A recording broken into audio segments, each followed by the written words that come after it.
గ్రాముల బంగారాన్ని విడిపించి ఆ రోజు ఆన్లైన్ రేటుకే మేము కొంటాం. Sharma gold company. Hi, welcome to our channel. ఈరోజు మనతో పాటు ఉన్నారు జ్యోతిష్య వాస్తు పండితులు, జ్యోతిష్య వాస్తు శిక్షణ నిపుణులు, లలితాదేవి ఉపాసకులు శ్రీ నానాజీ పట్నాయక్ గారు. నమస్కారం గురువు గారు. శ్రీమాత్రే నమః. సార్, కొన్ని సర్వేల ప్రకారం చూసుకున్నట్టయితే చాలా మంది అక్రమ సంబంధాలు పెట్టుకుంటున్నారు. స్త్రీ కానీ పురుషుడు కానీ, స్త్రీ పరపురుషుడితో కానీ, పురుషుడు పరాయి స్త్రీతో కానీ పెట్టుకుంటున్నారు. ఇట్లా పెళ్లికి ముందు తంతు వేరు, పెళ్ళైన తర్వాత తంతు వేరు.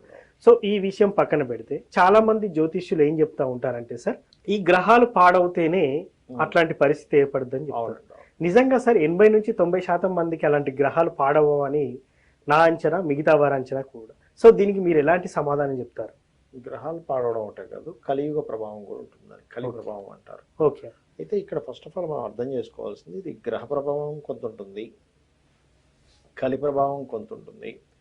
అదేవిధంగా సొసైటీలో కలిగేటువంటి యాక్సెస్, ఇప్పుడు మీరు ఒక 20 సంవత్సరాల క్రితానికి ఇప్పటికి చూసుకుంటే యాక్సెస్ పెరిగిపోయింది. ఎస్, అవును.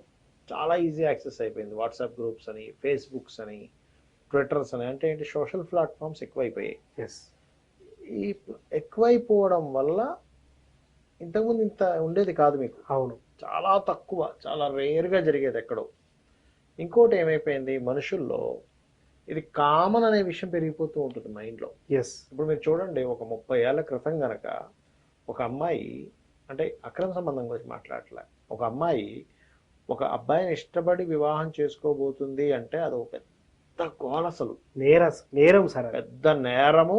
అలాగే ఎట్లా అంటే అసలు ఆ ఫ్యామిలీ మొత్తం చనిపోతారేమో, ఆ ఊరు వదిలి వెళ్ళిపోవడం అట్లా ఉండేది. కానీ ఇప్పుడు పరిస్థితి ఏమిటి? ఎస్. ఇప్పుడు పరిస్థితి ఏమిటి అంటే తల్లిదండ్రులే రివర్స్లో, అని నువ్వు ఎవరైనా చూసుకో ఎస్ అనే స్థితికి వచ్చేసింది. ఎస్, అవును. మాదేముందండి, పిల్లలు ఎవరైనా చూసుకుంటే చేసేస్తామని, పిల్లలు ఇష్టం అంటున్నారు. పిల్లలు ఇష్టం, మా పిల్లలు చూసుకున్నాడని మేము యాక్సెప్ట్ చేస్తున్నామని. అంటే ఏమిటి, ఒక 30 years ఆఫ్ టైంలో ఇంత ట్రాన్స్ఫర్మేషన్ వచ్చింది. ఎస్. అదే విధంగా ఏమవుతుందంటే ఇవాళ రేపు ప్రతి ఒక్కరికి ఉండేసరికి, ఇప్పుడు ఇంతకుముందు స్త్రీ, అంటే ఇప్పుడు స్త్రీలు ఎవరు అబ్జెక్ట్ చేయట్లేదు, నేను అనట్లేదు, సెక్షన్ చేస్తుంది, ఎందుకంటే అన్నిటికంటే బాధాకరమైన విషయం స్త్రీకి అది. కానీ పెరిగిపోయేసరికి ఒక స్త్రీకి ఉందనుకోండి, పురుషుడిని యాక్సెప్ట్ చేయాల్సి వస్తుంది. ఎస్. అదే నాకు కూడా ఒక ఎఫ్ఐఆర్ ఉంది కదా అనేటువంటిది. లేదా ఒక పురుషుడికి ఉందనుకోండి, పురుషుడు కూడా అతనికి ఉన్నంత మాత్రాన వాళ్ళ భార్యకు ఉండాలి, వాడు యాక్సెప్ట్ చేయడు. ఎస్. కానీ ఏమిటి, నార్మల్ విషయంగా మారిపోతుంటుంది ఇది. అయితే ఇది అసలు అవ్వడానికి గల కారణాలు ఏంటి అంటే, ఒకటి యాక్సెస్ పెరగడం. ఓకే. మెయిన్ పాయింట్ యాక్సెస్ పెరగడం. రెండోది ఏమిటంటే, ఈ జాతక చక్రంలోనే మేము మామూలుగా మ్యారేజ్ మ్యాచింగ్స్ చూస్తుంటాం కదా, 90% ఆఫ్ కేసెస్ 2 మ్యారేజ్ యోగాస్. ఇప్పుడు చాలా మంది ఫస్ట్ మ్యారేజ్ అయిన కొన్ని రోజులకే మళ్ళీ డైవర్స్ ఇచ్చేసి సెకండ్ మ్యారేజ్ చేసుకుంటారు. నా కళ్ళ ముందు ఇట్లా దాదాపు ఒక 10 జరిగినాయి సార్. అవును. సో మీరు ఏదో చెప్తున్నారు. ఎందుకంటే ఇక్కడ మనం ఓన్లీ ఇల్లీగల్ అఫైర్స్ అనే కాదు, 2 మ్యారేజ్ కూడా పెరుగుతున్నాయి. ఎస్, అవును. దానికి కారణం ఏమిటంటే, 2 మ్యారేజ్ అవ్వాలన్నా, అఫైర్స్ పెరగాలన్నా 12వ స్థానం పాడవుతుంది. ఈ 12వ స్థానం పాడైంది అంటే, చిన్నప్పుడే మనం జాతక చక్రం చూసుకొని 12వ స్థానానికి సంబంధించిన దానాలు ఇవ్వడం కానీ, ఆ మంత్ర సాధన ఏ గ్రహాల ద్వారా అయితే పడింది దాన్ని చేసుకుంటూ ఉంటే పెద్ద అయ్యేసరికి ఈ ఇబ్బంది తగ్గుతుంది. FIR is different. And first marriage divorce అయిపోయి కోర్టు కేసులని, లేకపోతే పోలీస్ స్టేషన్లని, నానా గందరగోళం. ఆ అబ్బాయే కాకుండా వాళ్ళ ఇంట్లో వాళ్ళు కూడా ఇబ్బంది పడుతూ ఉంటారు ఈ విషయంలో. అయితే ఇక్కడ ఒకటి యాక్సెస్, ఇంకోటి గ్రహస్థితి, మూడోది ఏమిటి అంటే, మనకి చిన్నప్పటి నుంచి కూడా పిల్లలకి కానీ నేర్పట్లేదు. అంటే ఏమిటి, సొసైటీ అలా వెళ్ళిపోతుంది కాబట్టి అది కరెక్ట్ అనుకుంటున్నారు, కానీ అది కరెక్ట్ కాదు. కొన్నిసార్లు ఏమవుతుందంటే, వీళ్ళకి పూర్వజన్మల్లో బంధం ఉంటుంది ఒక్కోసారి. ఓకే. అంటే వీళ్ళిద్దరూ కావాలనేవి ప్రయత్నం చేయరు. కొన్ని సందర్భాలు మీరు చూడండి, ఇతనేమి కావాలని అఫైర్ పెట్టుకుందాం అనుకోండి, ఆ అమ్మాయి ఏమి అఫైర్ పెట్టుకుందామని అనుకోదు. కొన్ని సందర్భాలు అలా కలుస్తాయి. వాళ్ళకి కలిసినప్పుడు అంటే వాళ్ళు మరీ విచ్చలవిడిగా ఏమో చేయకుండా, ఒక తెలియని ఒక వాళ్ళిద్దరి మధ్యన ఒక ప్రేమ అనుకోండి, ఒక అభిమానం అనుకోండి, అట్లాంటివి ఉంటాయి కొంతమందికి. అంటే వాళ్ళు ఏదో అవతల వాళ్ళని అన్యాయం చేయాలనో, లేకపోతే వాళ్ళని ఏదో ట్రాప్ చేసి పడేయడం అని ఇట్లాంటివి ఉండవు. అంటే నేను కొన్ని కేసెస్ చూసాను. అంటే ఎట్లా అంటే, ఆ అబ్బాయి అమ్మాయి ఎటువంటి అఫైర్స్ లేవు, కానీ వాళ్ళిద్దరు ఒకరినొకరు ఉండలేకపోతుంటారు. వాళ్ళు చాలా స్పష్టంగా చెప్పింది ఏంటంటే, సార్ మేము ఎటువంటి సెక్సువల్ రిలేటెడ్ సంబంధించిన మేము మెయింటైన్ చేయట్లేదు, కానీ ఎందుకో తెలియని ఒక ఇది ఉంది. అంటే ఏమిటి, పూర్వజన్మల్లో ఎక్కడో వాళ్ళిద్దరికి బంధం ఉంటుంది కొన్నిసార్లు. ఓకే. ఇక్కడ ఏంటంటే ఒకటి పూర్వజన్మల్లో బంధం ఉండడం వల్ల జరుగుతుంది, లేదా వీళ్ళ జన్మ జాతకాల్లో 12వ స్థానం పాడవడం, ముఖ్యంగా శుక్రుడు పాడవడం. శుక్రుడు సెక్స్కి కారకుడు. ఇది పాడైతే ఏమవుతుందంటే మల్టిపుల్ అఫైర్స్ ఇచ్చేస్తాడు. అంటే ఒకరితోనే కాకుండా 2-3 వీటితో, అది డ్యూయల్ సైన్స్ లో ఉన్నా, లేకపోతే డెబిలిటేషన్ లో ఉన్నా పాడైనా, లేకపోతే పాపగ్రహాలతో శుక్రుడు కూడున్నా, లేదా 12వ అధిపతి పాపగ్రహాలతో డ్యూయల్ సైన్స్ లో ఉన్నా, 12వ ఆధిపత్యం ఇచ్చే గ్రహం ఉంటుంది. ఎప్పుడు 12వ అధిపతే ఇవ్వడు. 12వ ఆధిపత్యం ఇంకో గ్రహానికి వస్తుంది. ఇంకో గ్రహానికి వచ్చినప్పుడు అది ఉన్నా ఇటువంటివి జరుగుతూ ఉంటాయి. అయితే ఇది అందరికీ ఇలాగే జరుగుతుంది అంటే దశ చూసుకోవాలి. అంటే మీకు ఏ దశ నడుస్తుంది, ఆ దశ తగ్గట్టుగా అవుతుందా లేదా. మేము ఈ మధ్య చూసే మాక్సిమం జాతకాలు 90% ఉంటున్నాయి. మీరు ఇందాకన్నా చూసారు ఒక సర్వే అని, అలా సర్వే అలాగో మేము రీసెర్చ్ చేస్తూ ఉంటాం. రీసెర్చ్ చేసుకుంటుంటే కొన్ని వేల జాతకాలు తీసుకుంటే, వేల జాతకాలు 90% ఆఫ్ కేసెస్ ఇట్లాగే జరుగుతున్నాయి. 90% ఆఫ్ సొసైటీలో కూడా ఇలాగే జరుగుతుంది. అంటే ఏమిటి, ఒకటి నార్మల్ అయిపోయింది ఈ విషయం అనేది. ఇంతకు ముందు పట్టణాల్లో మాత్రం మనం చూస్తున్నాం సార్, ఇప్పుడు గ్రామాల్లో కూడా, టౌన్స్ లో కూడా ఇది పెరిగిపోయింది.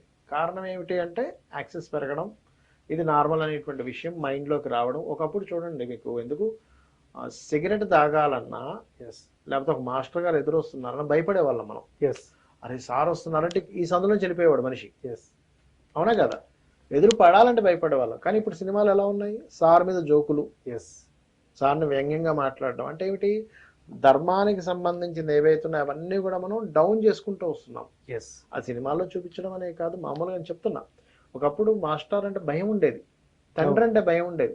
ఇప్పుడు మీరు గమనించే ఉంటారు, ఒకప్పుడు తండ్రి వస్తున్నాడంటే బండి సౌండ్ వినిపించినా బయట సప్పుడు ఏమంట పిల్లలు పుస్తకాలు తీసుకుని కూర్చునేవారు. ఇప్పుడు భయం ఎక్కడ ఉందని చెప్పండి. తండ్రి అంటే భయం లేదు, తండ్రిని వ్యతిరేకించే వాళ్ళు. నేను మొన్న ఒక వీడియో చూసి తల్లిని కొడుతున్నాడు, తల్లిని కొడుతున్నాడు, తండ్రిని కొడుతున్నాడు. అసలు కొట్టడం ఏంటి అసలు?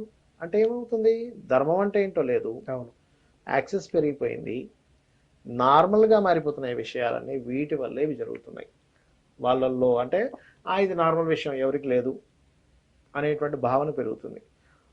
అయితే ఇక్కడ ఏమవుతుంటుందంటే కొంతమంది వాళ్ళు కావాలని ప్రయత్నం చేయకపోయినా జాతచక్రంలో ఉన్న కాంబినేషన్స్ వల్ల కూడా ఒక్కొక్కసారి ఇట్లాంటివి ఏర్పడుతూ ఉంటాయి. సార్, కలియుగ ప్రభావం అని మనం అనుకున్నాం. నిజంగా కలి ప్రభావం ఇలాంటి చేయడానికి చాలా ప్రేరేపిస్తూ ఉంటుంది. సో ఇది దాన్ని మనం యాదృచ్ఛికంగా అనుకోవాలా, తప్పుగా తీసుకోవాలా, లేకపోతే ఏదో జరిగిపోయింది అనుకోవాలా? దీనికి ప్రాయశ్చిత్తం ఏంటంటారు అసలు? ఒకటేనండి, శాస్త్రం ఏం చెప్తుందంటే మీ కర్మ బట్టి మీకు ఏర్పడుతుంది. కానీ దాని నుంచి బయటపడాలి అంటే నువ్వు లలితనో, లేకపోతే విష్ణు సహస్రనామాలను, లేకపోతే నిత్యం దేవత ఆరాధన చేసుకోవడం, అంటే మీరు డైవర్ట్ చేయగలగాలి కదా దాన్ని. అంటే ఇక్కడ ఏంటంటే ఒక ఎఫ్ఐఆర్ ఏర్పడింది, అది తెలిసిపోయింది మీకు. కొంతమందికి ఎలా ఉంటుందంటే, నేను చాలా మందిని చూశాను, ఫస్ట్లో ఎఫ్ఐఆర్లోకి వెళ్తారు, దాని తర్వాత అయ్యో ఇది నేను తప్పు చేస్తున్నాను, నేను అనవసరంగా ఇందులోకి వెళ్ళి ఇబ్బంది పడుతున్నాను, లేకపోతే అవతల వాళ్ళు ఇబ్బంది పడుతున్నారు, నేను దీని నుంచి బయటికి రావాలి అని అనుకుంటాడు మనిషి. అంటే స్టార్టింగ్లో అజ్ఞానంలోనో, కోరికతోనో, లేకపోతే సెక్స్ మీద ఉన్న మోజుతోనో, లేకపోతే అమ్మాయి మీద ఉన్న మోజుతోనో, అబ్బాయి మీద మోజుతోనో, లేకపోతే అదే లోకం అనుకొని తిరిగి వాళ్ళ లైఫ్ స్పాట్ చేసుకున్న వాళ్ళని కూడా చూసారు. పెద్ద పెద్ద కంపెనీస్ కోల్పోయిన వాళ్ళు ఉన్నారు. అవును సార్, కేవలం స్త్రీ వ్యామోహంలో, లేదా పురుషుడి వ్యామోహంలో కూడా ఉంటారు. పురుషుడి వ్యామోహంలో కూడా పాడైన వాళ్ళు ఉన్నారు లైఫ్స్. అయితే అది కొంతకాలం తర్వాత తెలిసిన తర్వాత బయటకు వచ్చేయాలనుకున్నప్పుడు మార్గం ఏమిటంటే ఆ భగవంతుని పట్టుకోవడమే. ఎందుకంటే భగవంతుని పట్టుకుని భగవత్ సంబంధించిన దాంట్లోకి వెళ్తే గానీ మీరు దీని నుంచి బయటపడలేరు, గుర్తుపెట్టుకోండి.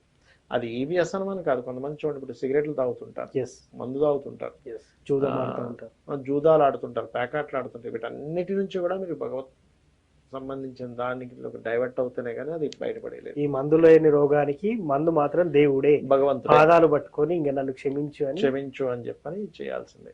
So thank you sir. నిజంగా ఇప్పుడు ఉన్నటువంటి జనరేషన్లో అక్రమ సంబంధాలు ఎందుకు పెరిగిపోతున్నాయి అనే దాని మీద, అంశం మీద ఇంకొకటి ఏంటంటారండి, మనిషికి విలువ ఇవ్వకపోవడం వల్ల కూడా అవుతుంటాయి. అంటే ఇప్పుడు చూడండి, ఇప్పుడు ఒక స్త్రీ కావచ్చు, పురుషుడు కావచ్చు, ఇంకో వ్యక్తితో అక్రమ సంబంధం ఒక పురుషుడు పెట్టుకున్నాడు అంటే ఇంట్లో ఉండే భార్య కూడా కొంత దోషం ఉంటుంది. అలాగే అదేవిధంగా అమ్మాయి పెట్టుకుందంటే కూడా భర్తకు కూడా కొంత ఉంటుంది. అంటే ఏంటి, పట్టించుకోకపోవడము, ఆవిడకి ఇవ్వాల్సిన వాల్యూ ఇవ్వకపోవడము, ప్రేమ చూపించకపోవడం కూడా కారణాలు అవుతాయి ఒక్కోసారి. కర్మ ఏంటంటే సార్, ఇంట్లో ఉన్న భార్యని ప్రేమించలేడు, లేకపోతే భార్య ఇంట్లో ఉన్న భర్తను ప్రేమించదు.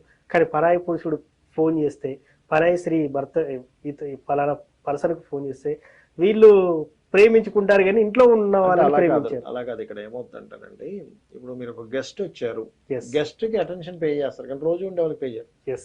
అలాగే ఇక్కడ ఏంటంటే వీళ్ళిద్దరూ తెగిపోతుందేమో అనే దీంతో జాగ్రత్తగా కాపాడుకుని ఉంటారు. ఓకే.